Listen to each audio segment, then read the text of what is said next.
So nga pala guys, no, 'di ba nung bago ko ginamit nun, nung sinabi kong dito sa may ano niya, bushing niya rito sa ano na nagdagdag tayo yung pitaki spacer niya. Pinalitan ko siya ng pang PCX at ADB 150 din na ano, na bushing ayan. Kaya medyo pumasok na siya. Ayan. So di ko na napicturean kasi nung kakabili ko kasi, kinabit ko na kaagad. Kinabukasan ko lang siya binili. Tapos pagka ano, kinabit ko na, hindi ko na na-videohan. Pero papakita ko sa inyo yung screenshot, yung picture. Ito siya.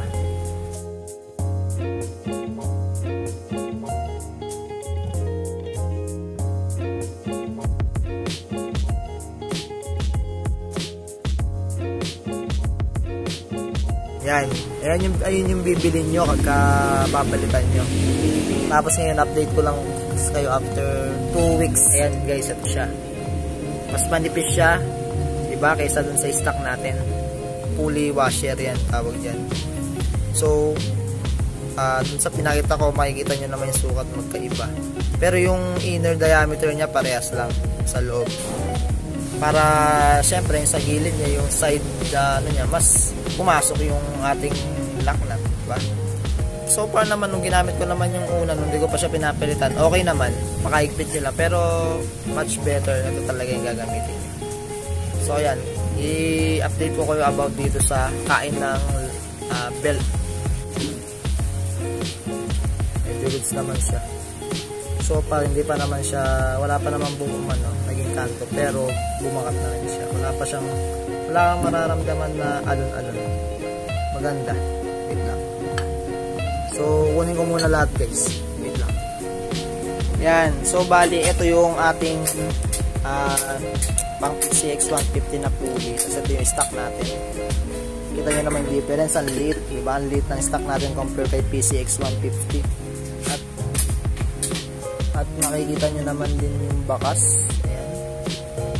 Sa belt. Sinya mo na natin. Bushing ng PCX 150 pa rin ito.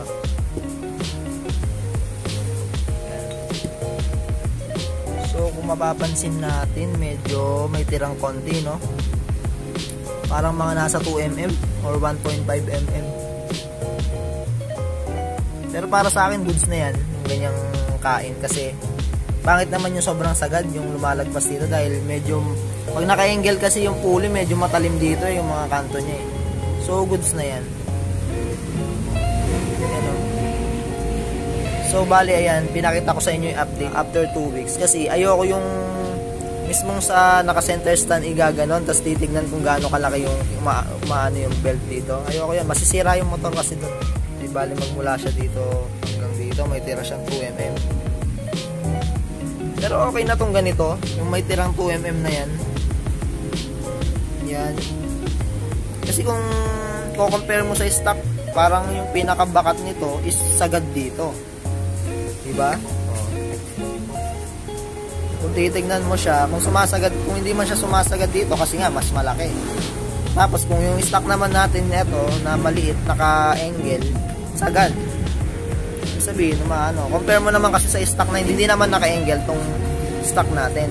Hindi naman siya nakakalkal, kaso hanggang dito lang ata kinakain niya. Yan, parang dito lang ata. Kasi ano na to eh, parang pudpud na yan, hindi na yan pantay eh. May ano na dito eh, parang may palalim na rito eh. Yan o, palalim dito. Kaya kung sakali naman na hindi siya sumasagad dito dahil malaking diameter niya, pero sa stock natin sumasagad siya. Sagad siya. Yung bakat nito halos, hindi pala halos, siyang siya. Yung bakat ng nasa PCX 150 na pulley, siyang sukat ng diameter ni stock Click 125 natin na version 3. Same din naman dito. Kaya mo dito. Ito nga, maliit lang pero ang laki pa ng tira niya. Parang 2mm din. Compare naman dito sa naka-angle natin na sobrang laki ng diameter. Tapos, nagtitira pa ng 2mm. It means, kung itong stock natin yung naka-angle, sagad na sagad talaga. Parang ito. Itong bakat niya na to, kasing laki niya, hindi lang pala, malaki yung PCX 150, halos pala lagpas pa dito. Lagpas pa dito. Yan. So So ayan, yun lang yung update ko guys after 2 weeks. So yun lang, bale yun yung update ko. Tsaka nga pala guys, ito yung stock nyo na ano, palitan nyo na ng dun sa pinakita kong picture. Ayun yung bibilin yung code sa fully ramp, okay naman. Medyo mabilis lang talagang tunog. Yun lang guys. Okay. Peace out.